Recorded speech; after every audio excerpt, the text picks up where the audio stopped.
My name is Maya Kaur. I'm a graphic designer living and working in Seattle. My life, much like the vector graphics I manipulate on screen, is built on clean lines, careful organization, and fiscal responsibility. I rent a modest but bright apartment downtown, keep meticulous budgets, and pride myself on a credit score built through years of disciplined saving and prompt payments ever since my first part time job in college. Independence, financial and emotional, is my sanctuary. Perhaps because growing up, those things were always in short supply, overshadowed by the needs and dramas of my younger sister, Priya. Priya is the sunshine of the Gupta family, charming, effervescent, artistic, and perpetually adrift.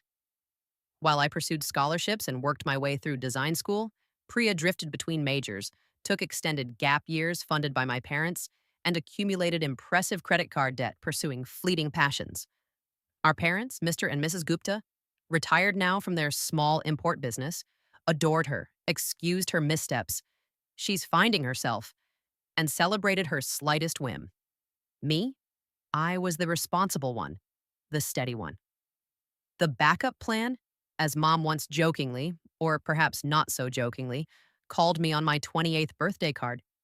The one expected to manage my own affairs quietly, and occasionally to help manage theirs, or more accurately, Priya's. I learned long ago not to expect equal footing. I built my own life here in Seattle, maintaining polite but slightly distant contact with my family back east. I sent birthday checks, endured guilt trips about not visiting often enough. Priya misses you terribly. And generally kept my head down, focusing on my design clients and the quiet order of my own existence. That carefully ordered existence imploded on an ordinary Wednesday afternoon. I was deep in designing a new branding package for a client, coffee growing cold beside my keyboard, when my phone rang. An unfamiliar number, Washington area code. Probably a sales call. I almost ignored it, but something made me answer. Hello. Yes, may I speak with Maya Kaur? A polite, professional male voice. Speaking, I replied cautiously. Ms. Kaur, this is Charles Harrison calling from Pacific Crest Bank's mortgage division. We're following up regarding the outstanding balance and overdue payments on your primary mortgage account, number ending in 7345. We've sent several notices to the address on file but haven't received a response. My blood ran cold. Mortgage? Overdue payments? I I'm sorry, I stammered, my mind racing. I think you have the wrong person. I don't have a mortgage. I rent my apartment. There was a brief pause on the other end. Ma'am, Mr. Harrison said patiently, but with a hint of official firmness now.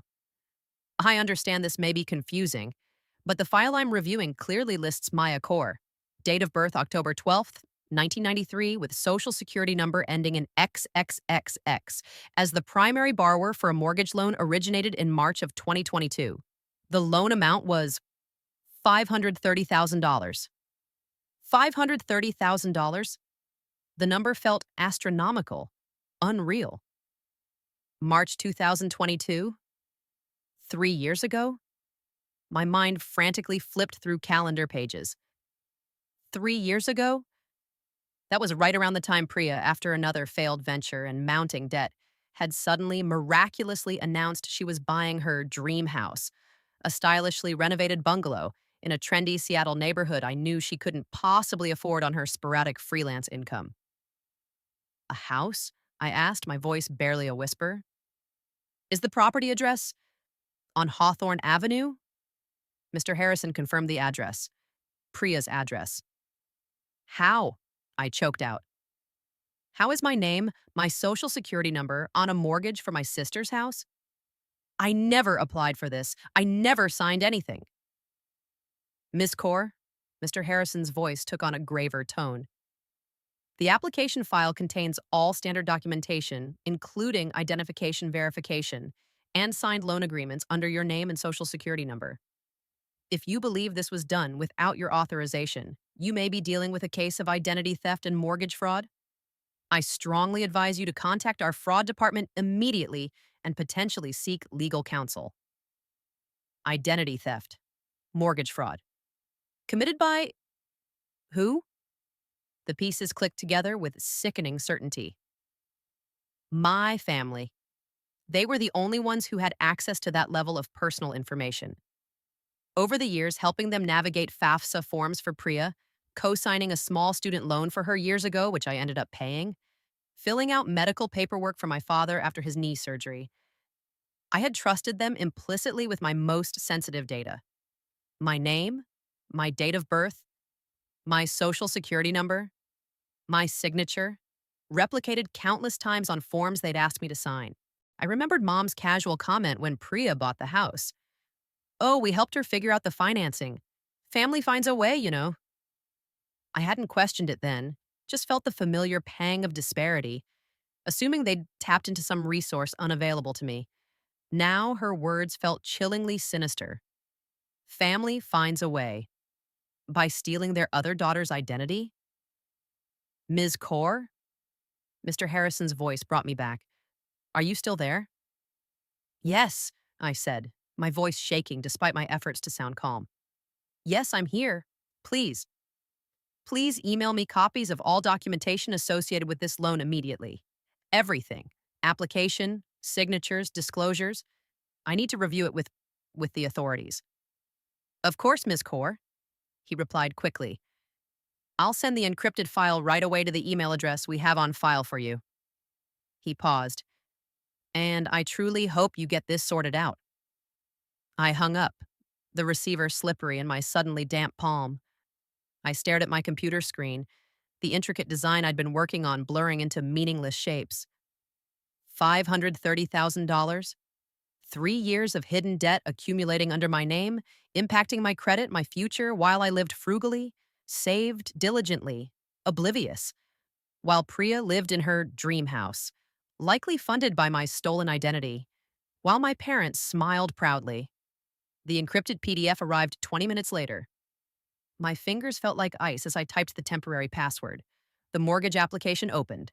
My name leaped off the page. My address from 3 years ago. My former employer listed. My social security number, correct down to the last digit. It was all there. Then I scrolled down to the signature pages. My name. Signed with a confidence, a smoothness that wasn't mine. It was a skillful forgery, clearly practiced. The loops of the M and K were right, the slant similar, but it lacked the slight hesitation at the end of my R, the almost imperceptible upward flick of the Y in Kaur. It was close enough to fool a busy bank clerk, perhaps, but to me it screamed counterfeit. Someone, likely my mother, whose handwriting mine vaguely resembled, or perhaps Priya herself, had practiced signing my name until they got it right. I scrolled further. Loan agreement, disclosures. Title documents showing the property vested solely in Priya Gupta's name, secured by a mortgage solely in Maya Kaur's name. The cold, hard, irrefutable proof. The betrayal was absolute, a gaping wound torn open in the fabric of what I thought was my life. Years of being their responsible one, the backup plan, hadn't just meant being overlooked, it meant being seen as a resource to be plundered when convenient. I didn't cry, not yet. The shock was too deep, replaced by a chilling clarity. Anger simmered. Yes, but beneath it, the meticulous, detail-oriented part of my brain took over. Document everything, gather facts, seek counsel, build a case. They thought I was just the quiet graphic designer, the dutiful daughter who wouldn't make waves. They thought I was too trusting, too naive to ever uncover their scheme. They forgot that designers understand structure, recognize flaws, and know how to deconstruct a faulty framework. And their entire fraudulent enterprise was about to be meticulously, systematically deconstructed. My first call would be to Chloe tomorrow to find that lawyer she recommended. My second step? Accepting Mom's inevitable invitation to Sunday dinner.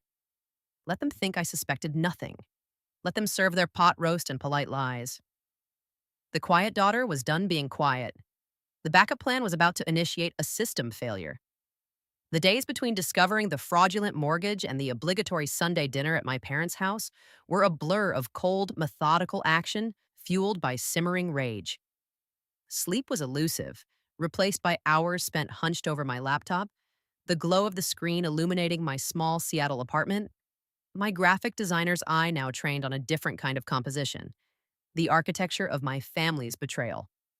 I became a forensic archivist of my own life. I printed out the entire $530,000 mortgage document package from Pacific Crest Bank, highlighting the forged signature on every relevant page. I then pulled out my own secure files, my passport, my driver's license, old university applications my parents had helped me with years ago, even the signature card from my first savings account. I scanned them all, creating high resolution comparisons, meticulously documenting the subtle but undeniable differences between my real signature and the counterfeit version used to steal my financial identity.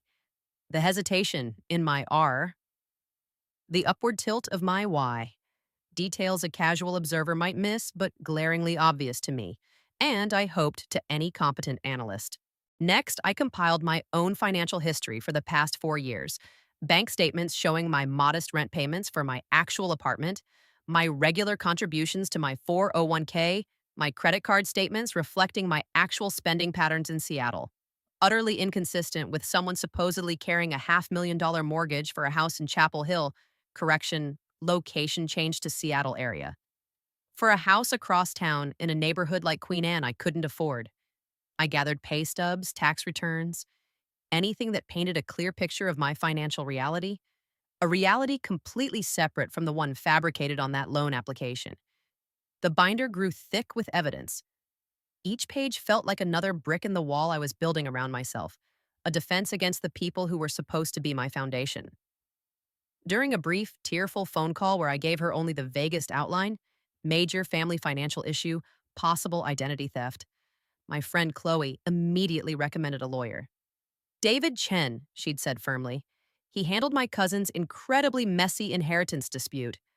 Sharp, doesn't tolerate BS, especially when family tries to pull fast ones with money. Call him. I scheduled the consultation immediately. Walking into Mr. Chen's downtown Seattle office felt like stepping into a different world. Quiet, serious, grounded in facts and legal precedent. He was younger than I expected, maybe early 40s, with sharp eyes and a calm, no nonsense demeanor that inspired immediate confidence. He listened patiently without interruption as I laid out the story, the bank call, the mortgage documents, the forged signatures, my suspicions about my parents and sister Priya facilitating the purchase of her dream house 3 years ago. I slid the binder across his polished desk. He reviewed the key documents methodically, his expression unreadable. He compared the forged signatures to my genuine ones, pulled up the property records for Priya's house online, cross-referenced dates. When he finally looked up, his assessment was blunt. "Ms. Kaur," he said, his voice even. "Based on this documentation, this is unequivocally identity theft resulting in mortgage fraud, a serious felony. The signatures are clearly questionable when compared to your known samples. The timeline aligns with your sister acquiring property she likely couldn't qualify for independently. Your lack of knowledge combined with evidence suggesting potential mail interception, I'd mentioned the odd lack of bank notices, builds a very strong case that this was perpetrated without your consent by individuals with access to your personal information." Hearing the cold, legal confirmation somehow solidified my resolve. "What do I do?" I asked. "First," he advised, "we file a comprehensive police report documenting the identity theft and fraud.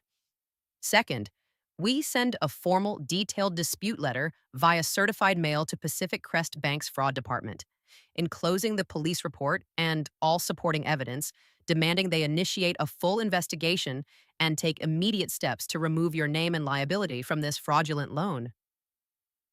Third," he paused, meeting my eyes, "we prepare for the fallout. This will likely sever your relationship with your family permanently. Are you prepared for that?" I thought of the years of being the backup plan, the forged signature, the casual betrayal. "Mr. Chen," I replied, my voice steady, "that relationship severed itself 3 years ago when they signed my name. I'm just making it official." He nodded curtly. "Understood. We proceed immediately." Leaving his office, armed with a clear legal strategy and the weight of his professional validation, I felt lighter. Still angry, still hurt, but no longer adrift in disbelief. I had a path forward. That Sunday, driving to my parents' house for dinner felt different. The usual dread was still there, but it was overlaid with a cold, almost clinical detachment. I wasn't going there as the dutiful daughter hoping for scraps of affection. I was going as an investigator, gathering final data points before executing a legal maneuver. The house smelled the same: lemon polish and mom's pot roast. The scene was achingly familiar.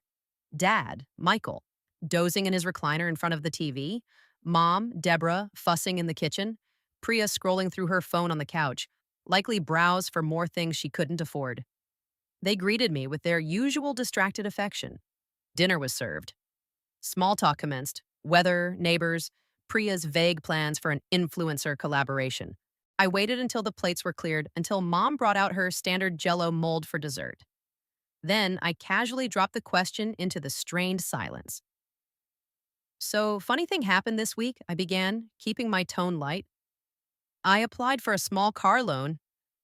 I recounted the story of the rejection, the baffling reason given, the massive mortgage under my name.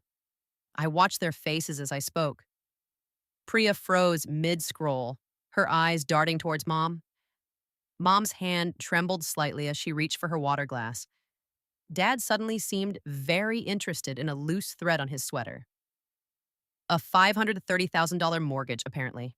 I finished, letting the number hang in the air. For a house in Queen Anne, signed about 3 years ago. Does anyone? I looked around the table, meeting each of their averted gazes briefly. Know anything about that? Silence. Thick, suffocating silence. Then, Mom burst into a brittle, forced laugh. Oh, that! Honey, honestly, don't you worry your pretty little head about it. It was just paperwork. Paperwork? I echoed, keeping my expression neutral. Yes! Priya jumped in quickly, her voice slightly too high-pitched. My credit wasn't quite strong enough back then, remember? And Mom and Dad knew you wouldn't mind just helping me qualify. It's not like you're actually paying it or anything. It's family helping family, Maya, Mom added soothingly, reaching across the table to pat my hand. Just a formality to get Priya into her dream house. You have such excellent credit, it barely affects you. It affects my ability to get a car loan, I pointed out quietly. It affects my entire financial future if anything goes wrong. And I paused, letting the next words land. It involves forging my signature on legally binding documents for over $500,000. Dad finally spoke, grumbling from his recliner. Don't be dramatic, Sarah Maya. We handle the payments. It's taken care of. Just forget about it. Forget about it. Just like that. They admitted committing multiple felonies. And their only defense was that it was family, it was just paperwork, and I shouldn't make a fuss because they were handling the payments derived from my stolen identity. The sheer, unadulterated entitlement, the complete lack of remorse, it was breathtaking. Any lingering hope I had for a shred of decency, a flicker of conscience, died in that moment. I stood up slowly, pushing my chair back. Right, I said softly. Thanks for clearing that up. It clarifies. A lot. Staying for dessert, sweetie? Mom asked, already reaching for the jello mold, relieved the drama was seemingly over. No, I actually have to get going, I replied, grabbing my purse. Early start tomorrow. I walked towards the door, ignoring Mom's fluttering protests, Priya's sudden, intense focus on her phone, Dad's pointed stare at the TV. As my hand closed around the doorknob, I paused, turned back one last time. Just out of curiosity, I asked, my voice dangerously mild. Did you use the signature from the FAFSA forms I helped you fill out? Or the medical release I signed for Dad's surgery? Just wondering which version you practiced. Their shocked, guilty faces were all the answer I needed. I walked out, closing the door gently behind me, the echo of their silence following me into the quiet Seattle night. The backup plan was officially offline. Time to initiate recovery procedures. Leaving my parents' house after that disastrous Sunday dinner felt like stepping out of a suffocating fog into sharp, cold air. The warmth of the lasagna I hadn't eaten curdled in my stomach, replaced by the icy certainty of their betrayal. Their casual admission, their utter lack of remorse for committing identity theft and mortgage fraud against their own daughter, it severed the last frayed threads of obligation and misguided love that had kept me tethered to them for so long. The next morning, I didn't hesitate. Armed with my meticulously organized binder of evidence and the calm guidance of my lawyer, Mr. David Chen, I walked into the Seattle Police Department's downtown precinct. Filing a police report against my own parents and sister felt like violating a fundamental law of nature, but Mr. Chen had been clear. This was a necessary legal step to document the crime and protect myself. I recounted the story calmly to the slightly weary-looking detective specializing in financial crimes. The bank call, the forged mortgage documents, the confrontation, their admission. He listened patiently, took copies of my evidence, and provided me with an official report number. Identity theft within families, yeah, he sighed, shaking his head as he handed me the paperwork. Happens more often than you'd think. You're doing the right thing by reporting it. My next stop was the post office. I mailed the thick certified letter prepared by Mr. Chen to Pacific Crest Bank's official fraud department.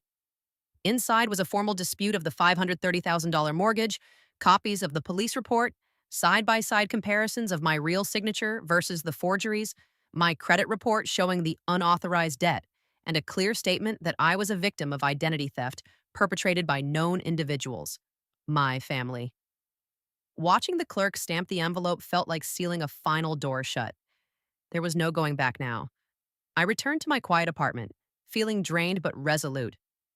I spent the day working remotely, losing myself in the clean logic of graphic design software, a welcome contrast to the messy illogic of my family. I didn't call them, didn't text. I waited. The inevitable confrontation came 3 days later. A furious pounding on my apartment door startled me out of a deep concentration on a client's logo redesign. I checked the peephole. My mother, Mrs. Gupta, stood there, her face flushed, her knuckles white as she gripped her purse. I opened the door cautiously, keeping the security chain engaged. "Mom? What are you doing here?" "How could you, Maya?" she hissed, her voice trembling with rage, ignoring my question. "The police? The bank? You reported your own family like criminals. Do you have any idea the trouble you've caused? The shame? The trouble I've caused?" I repeated, my voice dangerously quiet. "Mom, you, Dad, and Priya committed multiple felonies using my identity. You forged my signature on a $500,000 loan. You risked my entire financial future for Priya's house. Where is your shame?" "It was just paperwork," she insisted, tears welling in her eyes. Tears of fury, not remorse. "To help your sister. Family is supposed to help each other. You wouldn't understand. You've always been selfish, only thinking of yourself." The sheer, unadulterated denial, the attempt to twist my violation into my failing, it snapped the last vestiges of my patience. "Family asks, Mom," I said, my voice cold as ice now. "They don't steal. They don't commit fraud. You need to leave. All further communication goes through my lawyer, Mr. Chene." "You can't just shut me out," she cried, rattling the door chain. "I can," I replied flatly. "And I am." I closed the door firmly, ignoring her continued shouts and pounding, until finally, silence fell. I leaned against the door, breathing heavily, the adrenaline leaving me shaky but strangely calm. The final tie was severed. Priya called relentlessly over the next few days, leaving a string of increasingly frantic and abusive voicemails. "How could you ruin my life? You were always jealous. Mom and Dad are devastated because of you." I listened to the first one, then systematically deleted the rest without hearing them, finally blocking her number along with my parents. Silence became my shield. Weeks passed. Mr. Chen kept me updated.